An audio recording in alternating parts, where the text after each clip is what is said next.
Hello, I'm David McCullough. Welcome to the American Experience. The debate had been intense for months, but then on Tuesday, January 31st, 1950, after hearing the recommendation of his Secretary of State, Secretary of Defense, and the Chairman of the Atomic Energy Commission, Harry S. Truman made one of the most far-reaching decisions of his or any presidency.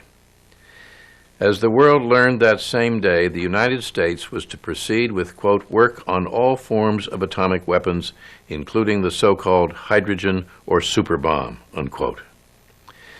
The announcement was one of a chain of startling events, an onrush of bad news, all in less than a year that left Americans reeling. The previous summer, China was overwhelmed by the communist forces of Mao Zedong. That September came the stunning news that the Russians, too, had the atomic bomb. And after this, the revelation that one of the physicists on the Manhattan Project was, in fact, a spy for the Russians. And now the arms race of the Cold War was to move to a level of cost and horror dwarfing anything in past experience, even the atomic bomb. Our film is a chilling drama covering 10 years and made especially riveting by the presence of several of the scientists who played key roles. It is not often in a documentary film that one senses such a range of intellectual virtuosity and moral struggle, of genius, fallibility, and sheer terror. Nor should we let ourselves imagine that the peril at the heart of it all is only a thing of the past. Race for the Superbomb.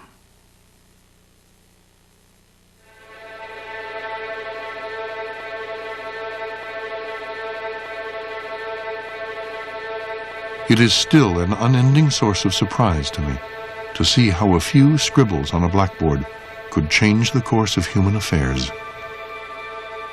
Stanislav Ulam.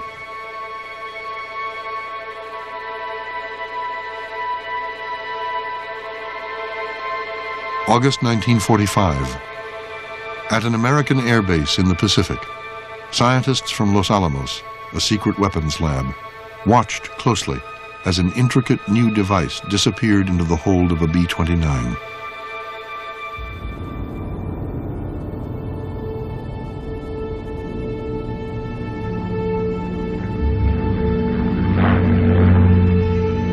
The following morning, the solitary bomber approached the port city of Hiroshima in Japan.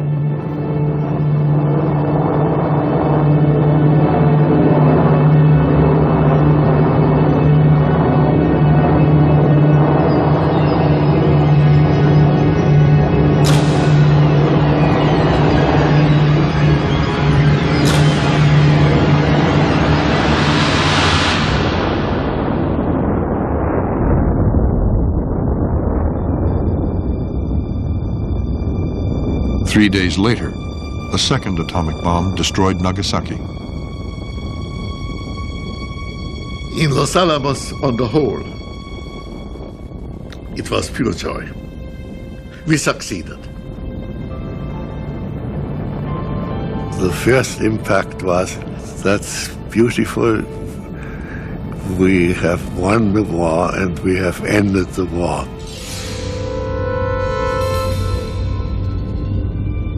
And then the second reaction was the destruction of Hiroshima, which we saw in photographs. It was so absolutely overwhelming that my conclusion was it must never happen again. It was a terrible thing to have signed one's name to. As one of them said, our beautiful physics, which had seemed like such a almost religious science commitment before the war, should have been put into the deepest and darkest part of human existence. It really horrified them.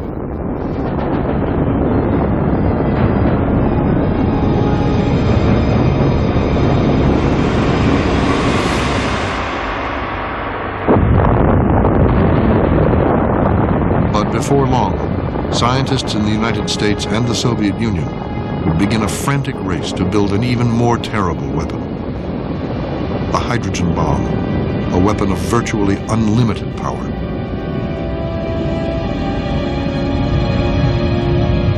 It was a race that would push the world to the edge of a nuclear catastrophe.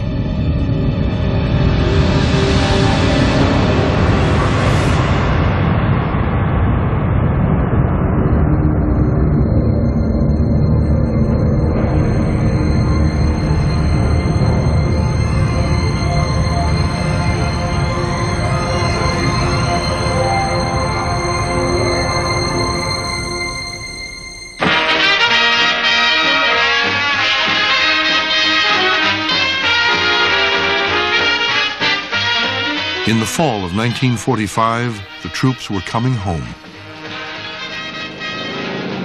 One of 3 B-29 bombers arrives at Chicago Airport after a 5,996-mile non-stop flight from Japan. Among the soldiers returning from the Pacific was the architect of the air war against Japan, Major General Curtis LeMay.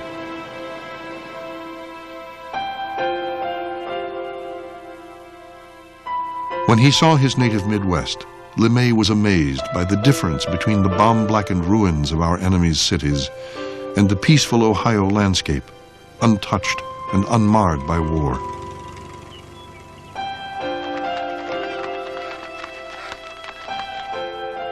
Back home with his family, LeMay considered the lessons of the war.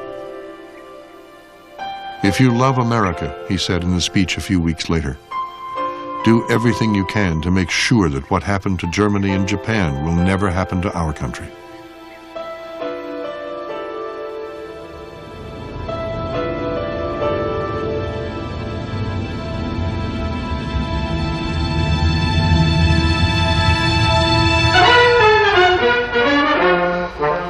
In New Mexico, the scientists too were ready to go home.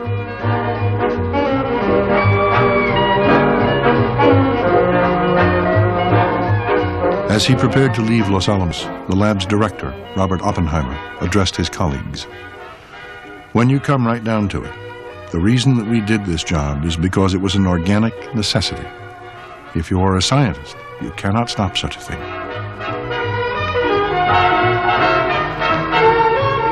Like many of the lab's leading scientists, Hans Bethe was eager to move on. "We all felt that, like soldiers, we had done our duty," he wrote, "and that we deserved to return to the work we had chosen as our life's career, the pursuit of pure science and teaching." One scientist who did not share in the happy mood was Bethe's colleague and friend, Edward Teller. Like Bethe, Teller had fled fascist Europe before the war. But growing up in Hungary, he had learned to fear the Soviet Union as much as Hitler's Germany. Underneath it all, and I think this is perhaps the tragedy of Edward Teller, was the deep fear of Russia and of the Soviet Union and of totalitarianism, which he had seen as a child in Hungary destroy his country and nearly destroy his family. The threat felt during his youth in Budapest was still on Teller's mind as he argued that the work at Los Alamos should continue. During the war, the goal of the Manhattan Project had been to build the atomic bomb, a bomb based on fission, the breaking apart of heavy atoms like uranium. But now that the war was over and the bomb built, Teller tried to enlist the help of his colleagues in developing an even more advanced weapon, the hydrogen bomb. Practically all my friends and acquaintances said, "We have done a lot in 1945, let's do no more." I knew that at that time, by splitting the uranium nucleus, we have only barely started, that much more could be done in the hydrogen bomb. And I was unhappy to stop it. It was unnatural to stop it. Teller, at a scientific level, was an intense enthusiast, a very emotional man, but also an extremely brilliant man. But brilliant, as one of his colleagues, Stan Ulam, would write later, not so much at the basic, simple level of the most original work in physics, but more fascinated with more complicated things. And here was something that was orders of magnitude more powerful and sophisticated than the atomic bomb. Like the sun, the hydrogen bomb would gain its energy from fusion, the melting together of the very smallest of atoms, the atoms of light elements like hydrogen. Teller hoped to use the enormous heat of an atomic blast to set off a fusion reaction in hydrogen, and so create a bomb of practically unlimited destructive power.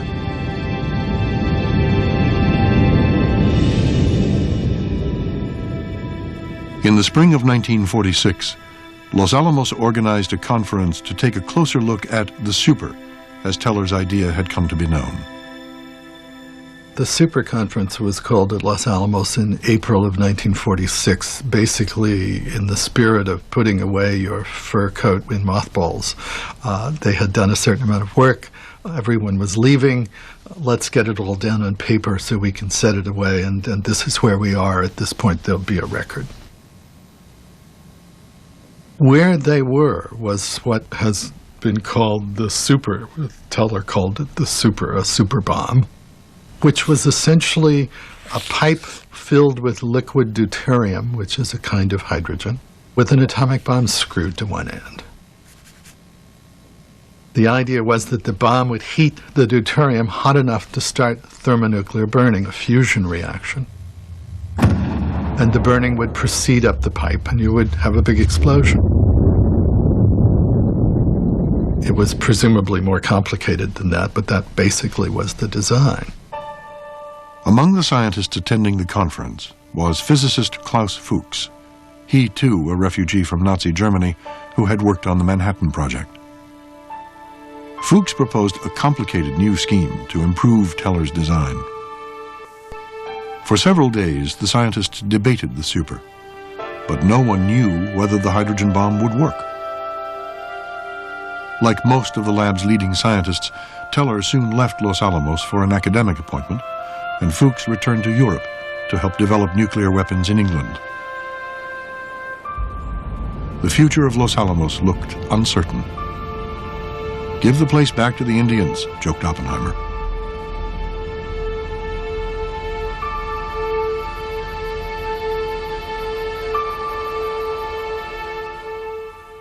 Americans ended the war with a bang, so impressively. And the bomb, as you know, produced a profound depression in Moscow. The wartime alliance between the Soviet Union and the United States was turning cold. In the Kremlin, the atomic bomb was seen as a direct threat. The fact that the Americans used the bomb meant a lot.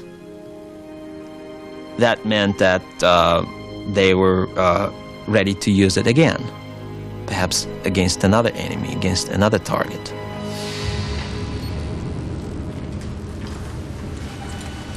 Suddenly, the modest nuclear program already underway in the Soviet Union acquired great importance.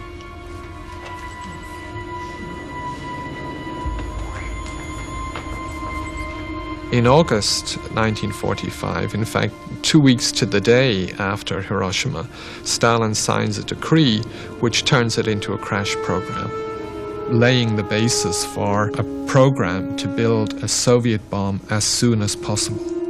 And it's amazing because he didn't even wait for a year, for instance, to let the country to lick its wounds just a little bit. He rushed immediately into this project, and we know that whole regions in the Urals and Siberia were left without electricity for weeks. Electricity was cut off.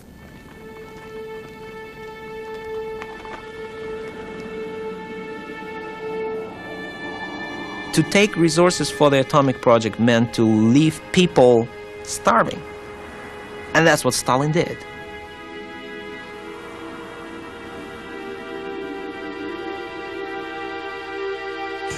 Stalin was making his quest for the atomic bomb a national priority. To direct the vast new enterprise, he chose Lavrenti Beria, the chief of his all-powerful secret police. Lavrenti Beria was one of the most sinister and cruelest people in a pretty sinister and cruel leadership.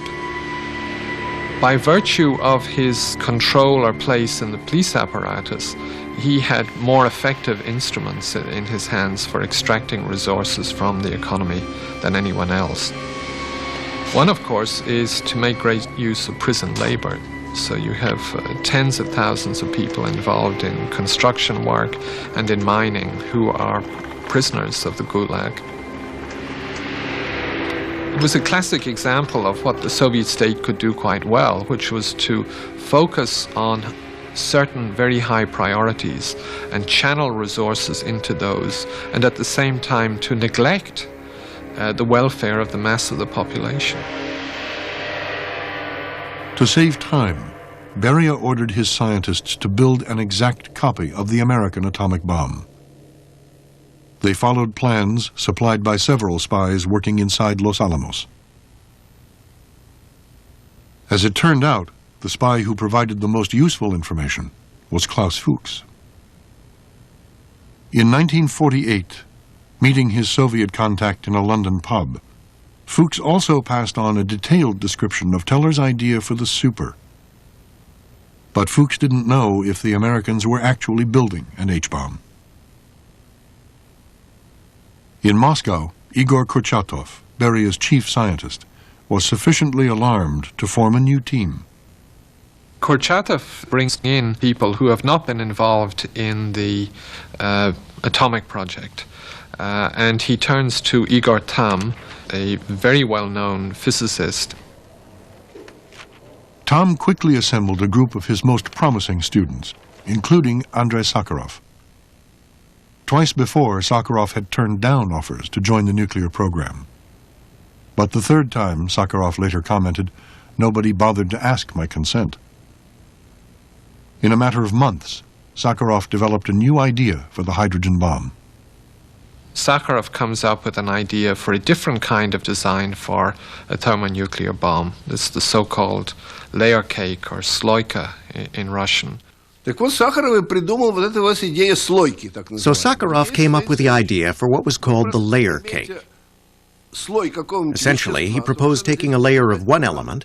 It does not have to be uranium necessarily. You could take lead, but let's use uranium because it's heavier.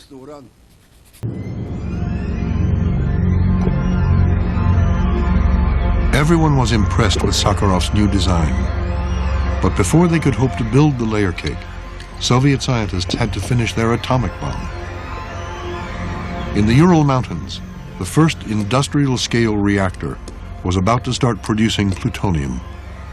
Before long, Stalin would have his bomb.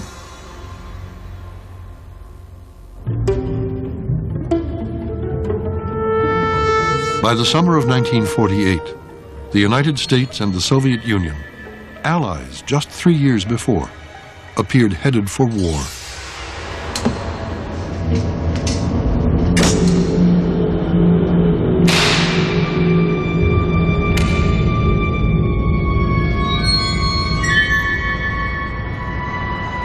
The crisis erupted in Berlin when Stalin cut all road and rail links to the western sectors of the divided city. The Soviets claimed that technical difficulties caused the stoppage. The truth was that they were trying to force the Western Allies to surrender their position in Berlin. And the weapon was hunger.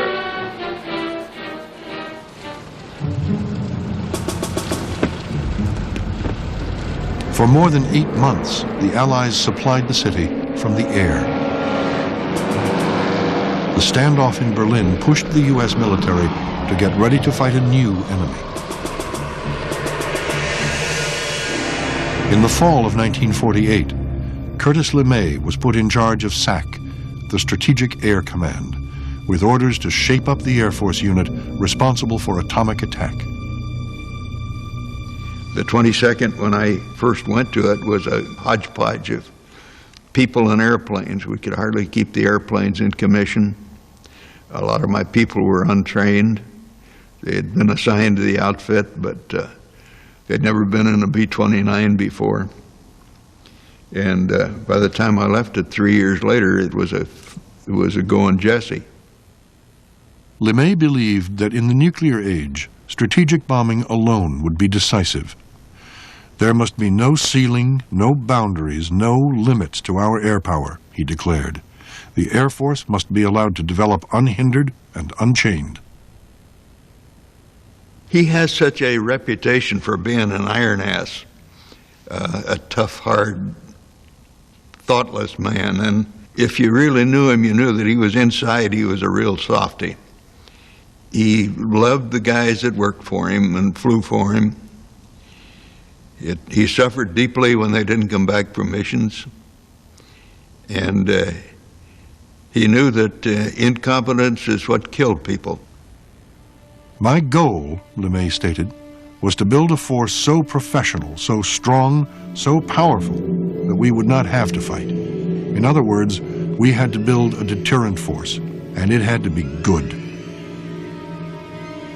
LeMay understood that atomic weapons would be decisive, and that therefore you couldn't hold off the enemy while you built the bombs you needed to defend yourself. You had to have everything in place on day one, because there would only be the first day and the second day and maybe the third day, and then it would all be over.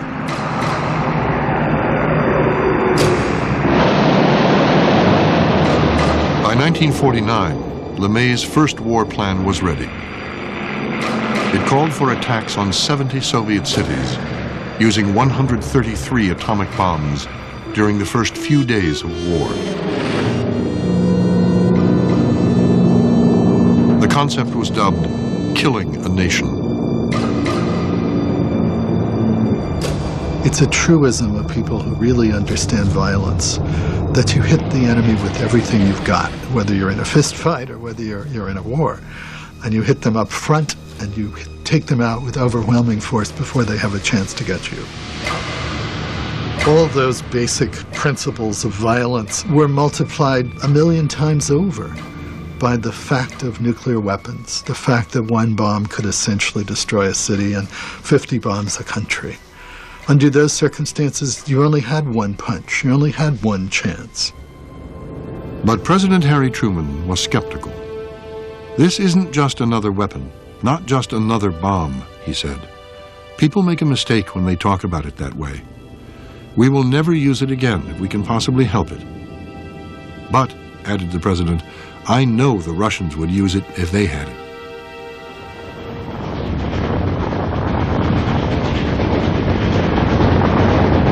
In the summer of 1949, Igor Kurchatov and his team of scientists traveled to the steppes of Kazakhstan to complete preparations for their first atomic test.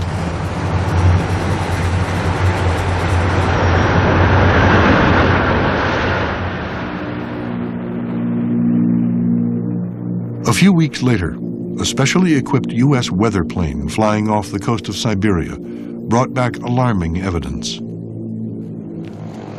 Air filters on the plane had collected radioactive debris, suggesting a recent atomic explosion. President Truman was slow to accept the news. As he said later, he simply couldn't bring himself to believe that those Asiatics had built something as complicated as an atomic bomb. It was a shock for Stalin as well. He did not expect Americans to detect this bomb. He didn't know that such a technology existed. I mean, Americans, we know that Americans almost by chance created a special squadron with special technology on the planes. So if they hadn't done it in time, I mean, Stalin would have kept his secret, which is amazing.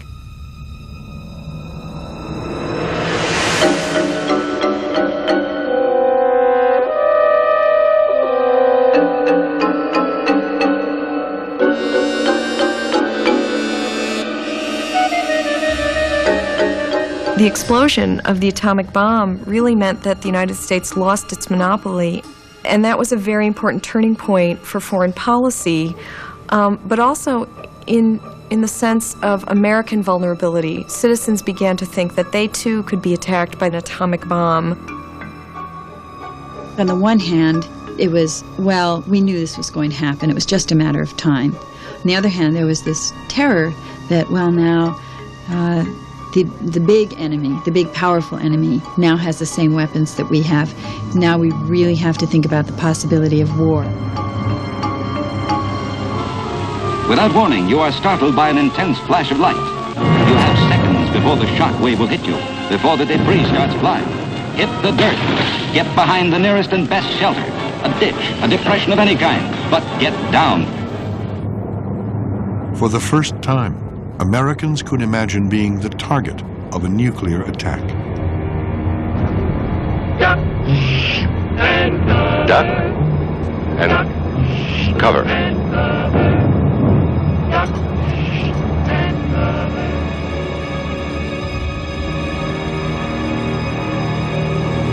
You have seconds. Move toward the nearest doorway, corridor, or a stairway, or get under a bed or table, or get behind a couch or other large, heavy object.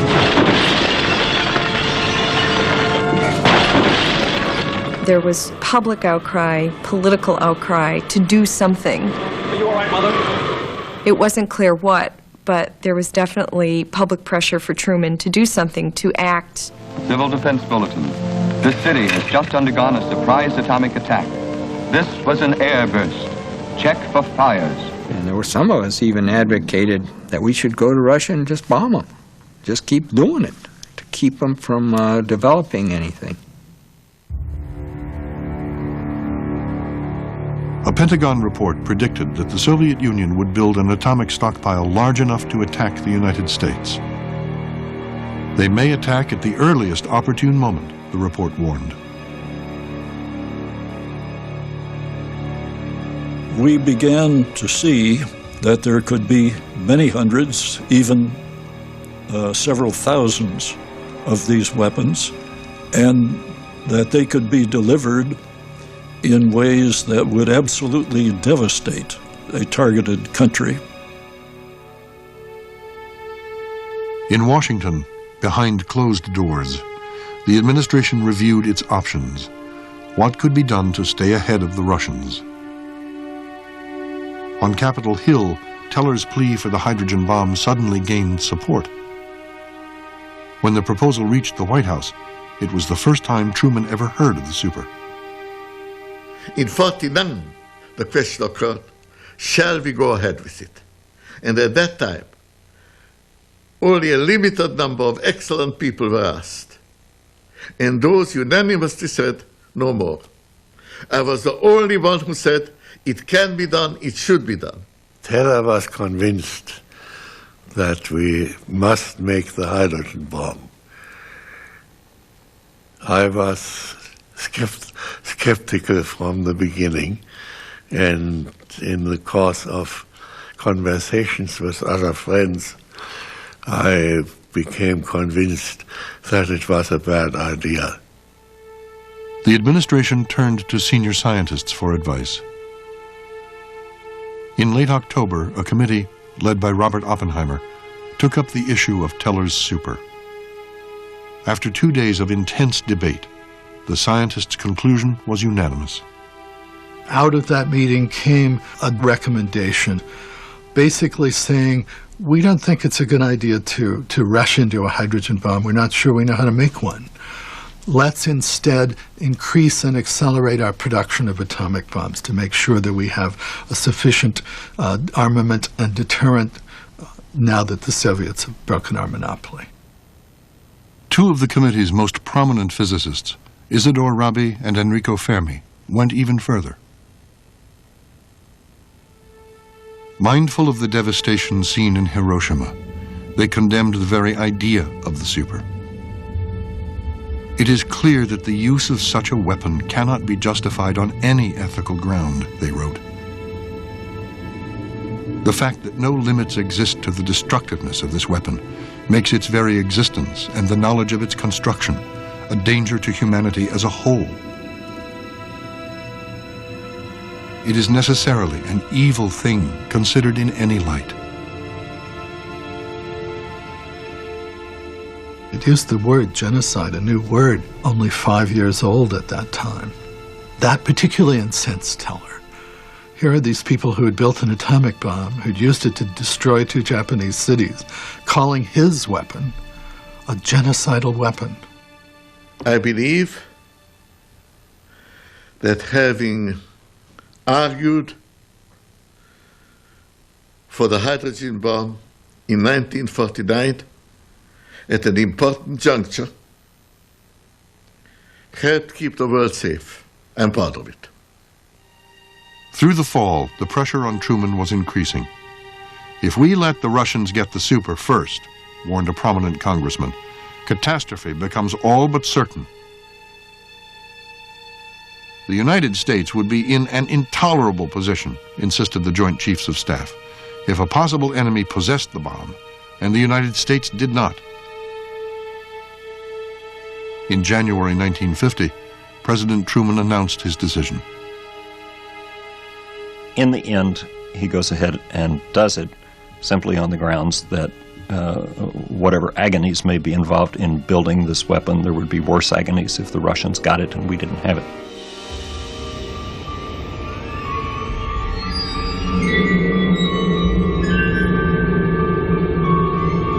When the news reached Capitol Hill, congressmen stood and cheered.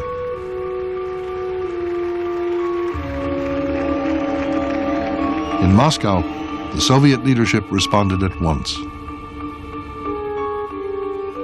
After Truman's announcement at the end of January 1950, Beria gives the final kind of authorization to go ahead to the production and testing of the Sloika design in the Soviet Union. To help build the layer cake, Sakharov was ordered to leave Moscow and move to a secret weapons lab 250 miles east.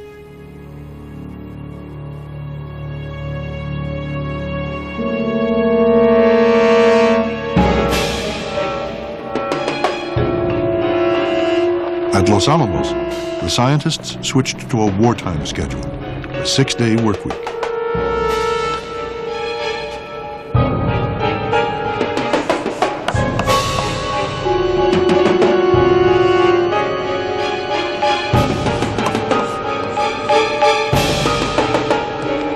The race for the Superbomb was on.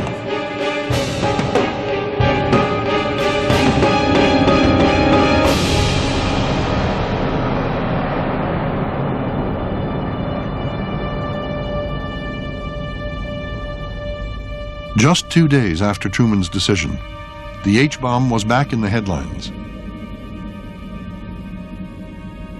Klaus Fuchs had been arrested for spying. I was deeply shocked and astonished. Klaus Fuchs had been such a good physicist. He made several important discoveries while he was at Los Alamos, but he never talked about his private life. Fuchs admitted being a communist. He had joined the party during his student days in Germany to fight against the growing threat of the Nazis.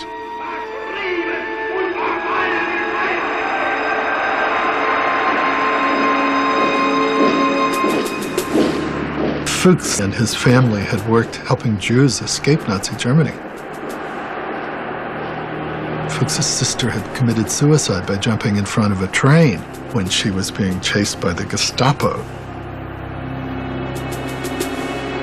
So it was very much mixed up with the whole issue of Nazi Germany and fascism.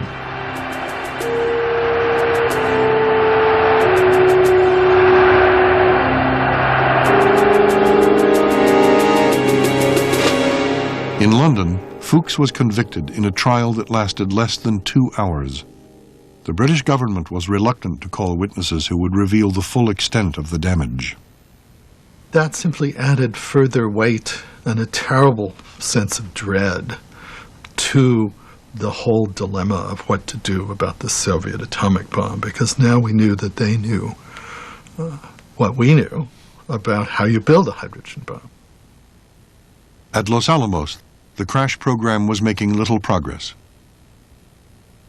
Some of the scientists who had argued against the hydrogen bomb, like Hans Bethe, refused to get involved. But others agreed to help. Enrico Fermi came back for the summer, hoping to prove that the Super couldn't be built. When a man like Fermi told me, "I hope you will succeed," that made me feel, to say the least, uncomfortable. But at the same time, I had no question. As a scientist, I had to know what can be done.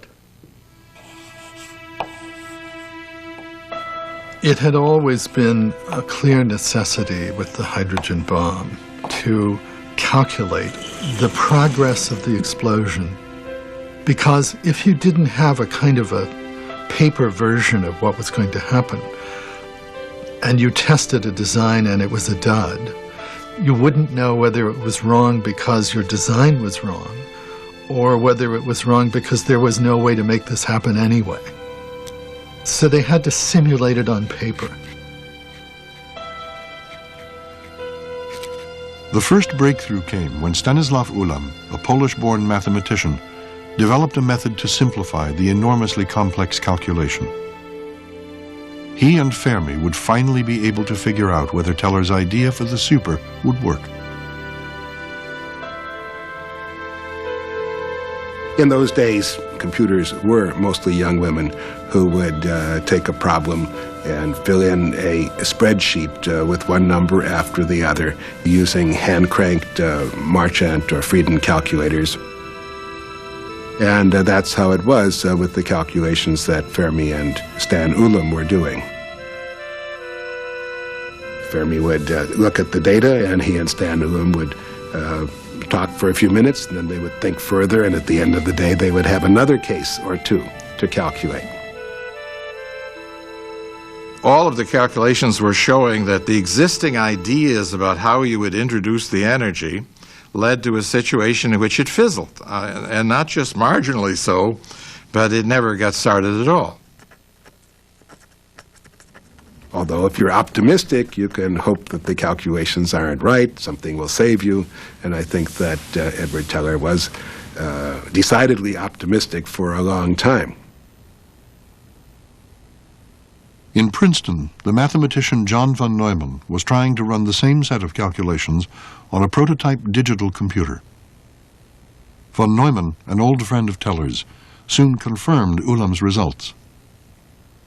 Teller is divided. He wants to blame Ulam for somehow distorting the calculations. And since they weren't total, they were kind of samples, it was always possible to imagine that some malevolence on Ulam's part was what was really wrong here.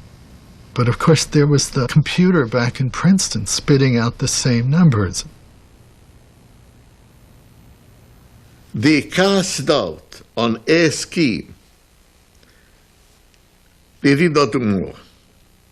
But I felt at that time we must find reliable approaches that were sure to work. I remember very distinctly Teller's attitude during that time. He was very desperate.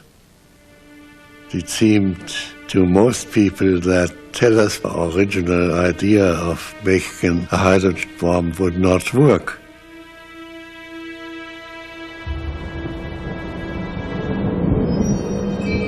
The U.S. program to build the hydrogen bomb was clearly in trouble.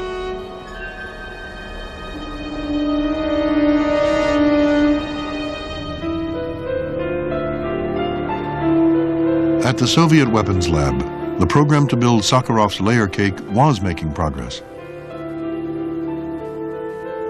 Built on the grounds of a former monastery, Arzamas 16 was a top-secret facility that didn't appear on any map.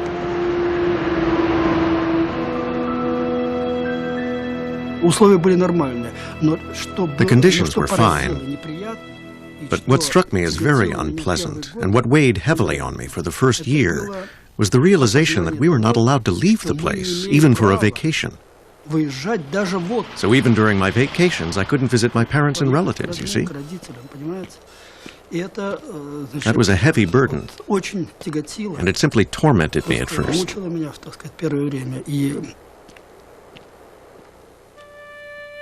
But the contact with Sakharov, Tom, Zeldovich quickly relieved some of the tension. I got involved in interesting, absorbing work. We saw ourselves at the center of a great enterprise on which colossal resources were being expended, Sakharov later wrote. We never questioned the vital importance of the work, and there were no distractions. The rest of the world was far, far away, somewhere beyond the two barbed wire fences. Certainly, there were contradictions. On the one hand, we were surrounded by barbed wire and were not allowed to leave. On the other hand, this helped our complete concentration on the work. We understood that it was necessary for the good of the country.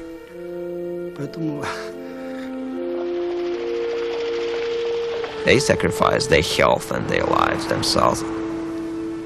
It's pointless to talk about their living in luxury while the rest of the country died of famine. No, they worked as enthusiasts without sparing themselves.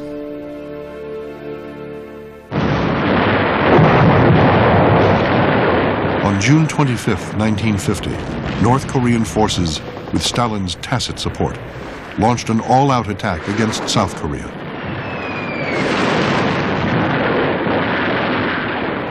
Backed by a UN coalition, the United States intervened. It was the first war in which both sides faced the risk of atomic attack. In '50, the Korean thing popped. I got a call from General LeMay, and he said, "Is your outfit ready to go?" And I said, "We sure can go." General LeMay says, "Okay, you've got 3 days." To his superiors at the Pentagon, General LeMay proposed firebombing the principal cities in North Korea. Screams of horror arose when I made this suggestion, LeMay remembered.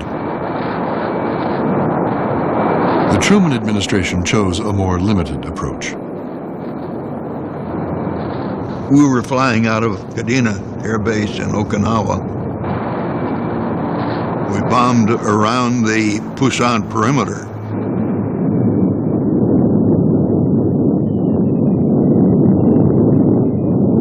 We bombed Zool, oil refineries and manufacturing plants all the way up to the Russian border. When we ran out of factories to bomb, we started in on bridges.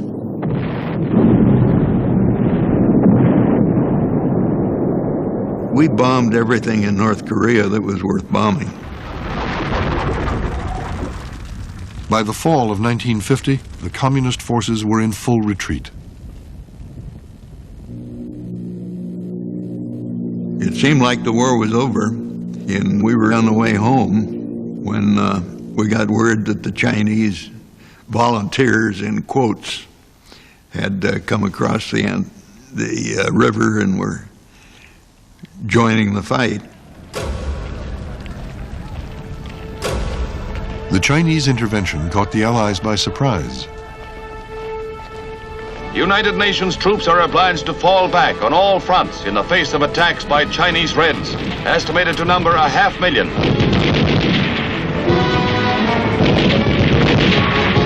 Already, casualties among American members of the UN forces have risen to beyond the 30,000 mark. Bitter winter weather, as well as an enemy which outnumbers them more than 3 to 1, have taken their toll.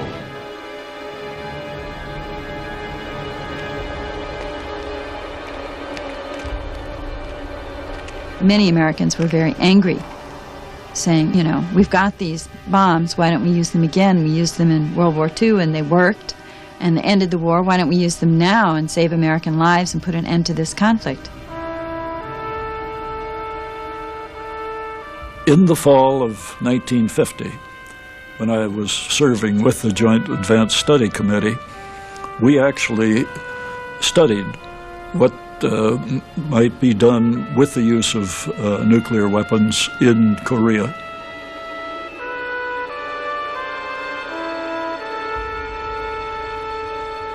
Truman's worrying a great deal about the circumstances in which the United States could use atomic weapons. You obviously could blow up a lot of people if you used it, but there are a lot of Chinese. And what if you use 5 or 6 or 10 or 12 of them, and the Chinese just keep coming? Then you have not only failed in the immediate context of the Korean War, but you've called into question the entire credibility of the bomb on a worldwide basis. In a report to the Pentagon, LeMay reached a similar conclusion. The use of atomic weapons in the Far East would probably not be advisable at this time, he wrote, unless this action is undertaken as part of an overall atomic campaign against Red China. But Truman did not want to risk a larger conflict. As the fighting wore on, both he and Stalin were careful to avoid any action that might lead to a nuclear confrontation. Rather than proving decisive, the atomic bomb had helped produce a stalemate.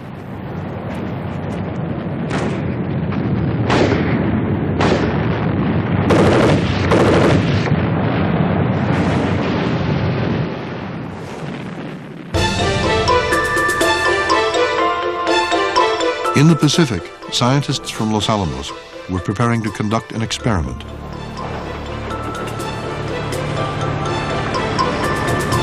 Almost a year after Truman's decision, the U.S. effort to build the hydrogen bomb was still stuck. The experiment, nicknamed George, would at least allow them to collect data on a fusion reaction. It was a physics experiment, but it was also a way of saying, okay, Washington, this is something we can do. We're working on this. Don't think it's a bomb, because it's not, but at least we're working on this. Ironically, it was the process of designing George that finally pointed the way to the H-bomb. Teller's concept for George was similar to an idea first proposed by the spy Klaus Fuchs. Before leaving Los Alamos, Fuchs had modified Teller's design. He placed an atomic bomb inside a heavy shell, close to a capsule of hydrogen fuel. At the moment of detonation, in a fraction of a second, before the whole assembly blew itself apart, the shell would confine the radiation from the atomic blast long enough to heat and compress the hydrogen fuel, setting off a fusion reaction. But George was not a practical design for an H-bomb. It was mathematician Stanislav Ulam who came up with a better idea. Engraved on my memory, Ulam's wife later wrote, is the day when I found him at noon staring intensely out of a window in our living room with a very strange expression on his face. He said, I found a way to make it work. What work? I asked. The super, he replied. It's a totally different scheme, and it will change the course of history. Ulam, too, placed the components of his bomb inside a shell. But he proposed using neutrons from an atomic blast to generate enormous pressure on the hydrogen fuel. The key to Ulam's idea was what he called lenses, material surrounding the fuel capsule to magnify the energy of the neutrons to achieve extreme compression of the hydrogen. As soon as he heard Ulam's idea, Teller added the final piece. Neutrons, he realized, were not ideal to implode the hydrogen capsule. Teller suggested using radiation instead, in effect combining Ulam's idea with the design for the George experiment.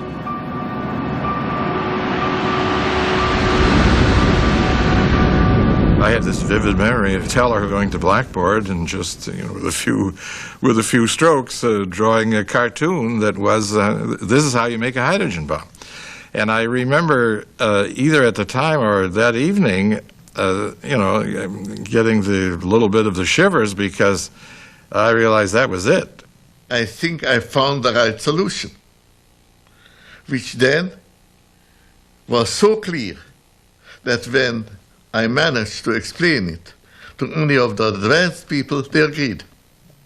As soon as I heard the Ulam Teller concept, I was convinced that this was the way to go. For almost 10 years, Teller had been the most ardent advocate of the super. Now, at last, his goal seemed within reach. Teller, not surprisingly, since this was his discovery, felt that he should be in charge of building it. The people who did the work at Los Alamos understood that that would be a catastrophe. He would come up with a new idea every day and want it immediately put into effect. The first test of the Teller Ulam design, codenamed Mike, was scheduled for the fall of 1952. Not soon enough for Teller. I believe that this agreement was based on the point that the director of Los Alamos knew the hydrogen bomb among scientists was unpopular. He knew if he did not succeed, it would give Los Alamos a bad name. Teller accused the leadership of the lab at Los Alamos of not working wholeheartedly on the hydrogen bomb, on the Mike test, and he walked out. In Livermore, California, on the grounds of a former airbase, Teller helped set up a rival weapons lab. The break with Los Alamos would cost Teller a chance to witness the first test of his idea.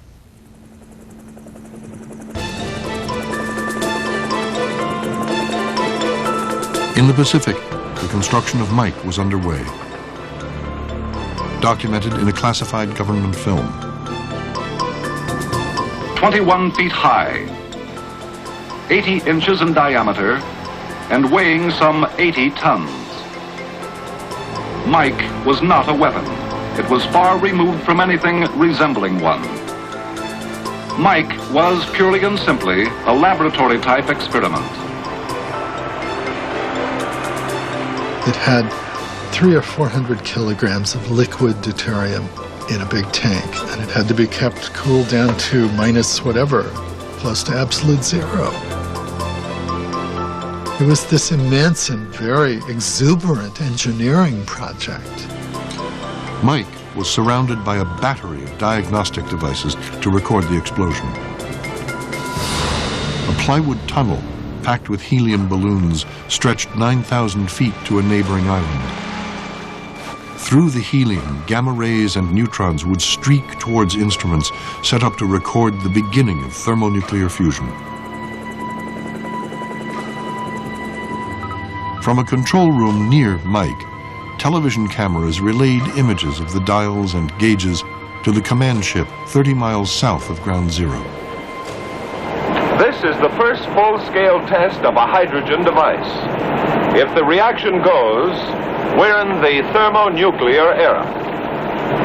For the sake of all of us, and for the sake of our country, I know that you join me in wishing this expedition well. It is now 30 seconds to zero time. Put on goggles or turn away. Do not remove goggles or face burst until 10 seconds after the first light. 7, 6, 5, 4, 3, 2, 1, T0.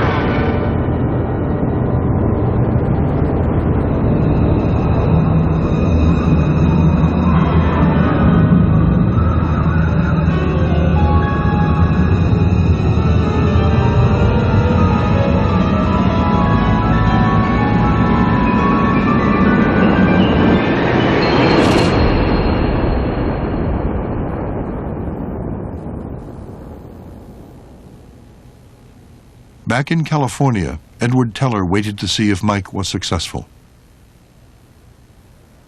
He had found a way to observe the test from afar. In the basement of the geology department at Berkeley, he sat in a darkened room, staring intently at a tiny dot of light. On a slowly rotating strip of photographic paper, a seismograph recorded the slightest movement in the ground below. Teller was waiting for the shock wave from the Pacific to reach California.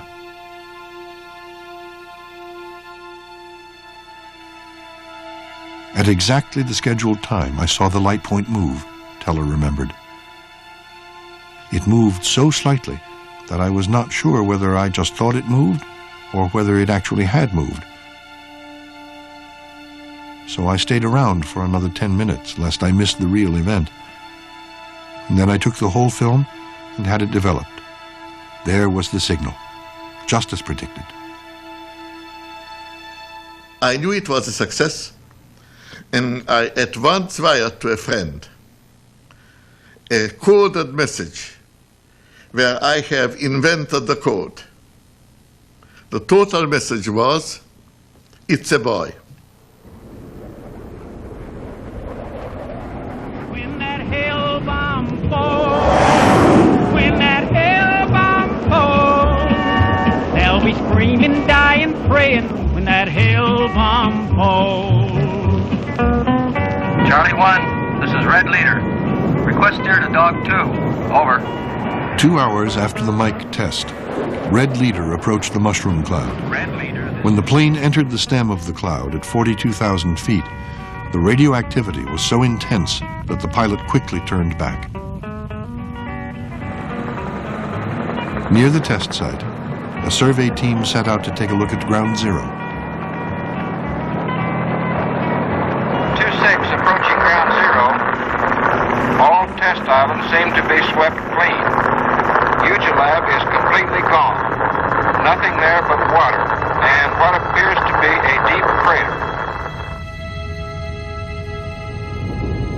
The first hydrogen device exploded with a force of 10 megatons, more than 800 times the power of the atomic bomb that destroyed Hiroshima. While the test in the Pacific remained a tightly guarded secret, President Truman, who had ordered the strike against Hiroshima, spoke publicly of the dangers that lay ahead. The war of the future, warned the president, could extinguish millions of lives at one blow and destroy the very structure of a civilization that has been slowly and painfully built up through hundreds of generations. Such a war is not a possible policy for rational man. The president's words were addressed to Moscow, but in Washington, no one knew if the Soviets were building an H-bomb or, if they had one, what they might do with it.